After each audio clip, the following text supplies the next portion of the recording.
ಟಿಪ್ಪು ಬೇಸಿಗೆ ಅರಮನೆ ಬಗ್ಗೆ ಕೇಳಿದಿರಾ? ಬೆಂಗಳೂರು ಕಳಸಿಪಾಳ್ಯಂ ಬಸ್ ನಿಲ್ದಾಣದ ಬಳಿ ಇರುವ ಬೆಂಗಳೂರು ಕೋಟೆಯ ಪ್ರಾಂಗಣದಲ್ಲಿ ಮರದಿಂದ ನಿರ್ಮಿಸಲಾದ ಅರಮನೆಯೊಂದಿದೆ. ಅದುವೇ ಟಿಪ್ಪು ಸುಲ್ತಾನನ ಬೇಸಿಗೆಯ ಅರಮನೆ.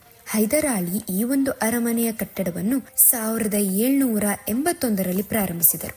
ಹೈದರಾಲಿ ಮರಣದ ನಂತರ ಟಿಪ್ಪು ಸುಲ್ತಾನ್ ಅವರು 1791ರಲ್ಲಿ ಈ ಒಂದು ಕಟ್ಟಡವನ್ನು ಪೂರ್ಣಗೊಳಿಸಿದರು. ಇಂಡೋ ಇಸ್ಲಾಮಿಕ್ ವಾಸ್ತು ಶೈಲಿಯಲ್ಲಿ ರಚನೆಯಾಗಿರುವ ಟಿಪ್ಪು ಅರಮನೆ ನಗರದ ಪ್ರಮುಖ ಪಾರಂಪರಿಕ ಕಟ್ಟಡ ಹಾಗೂ ಐತಿಹಾಸಿಕವಾಗಿ ಅತ್ಯಂತ ಮಹತ್ವವನ್ನು ಹೊಂದಿರುವ ಪ್ರವಾಸಿ ತಾಣವೂ ಕೂಡ. ನಗರದ ಕೆಆರ್ ಮಾರುಕಟ್ಟೆಗೆ ಇದು ಸಮೀಪದಲ್ಲಿದೆ.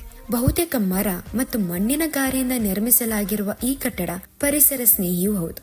ಕೆಆರ್ ಮಾರುಕಟ್ಟೆಯ ಜನದಟ್ಟಣೆ, ವಾಹನ ದಟ್ಟಣೆಯ ನಡುವೆಯೂ ತನ್ನ ತನವನ್ನು ಉಳಿಸಿಕೊಂಡಿರುವ ಬೇಸಿಗೆ ಅರಮನೆಯನ್ನ ಪ್ರವೇಶಿಸಿದರೆ ಸಾಕು, ತಂಪಾದ ಆಹ್ಲಾದಕರ ವಾತಾವರಣ ಅನುಭವಕ್ಕೆ ಬರುತ್ತದೆ.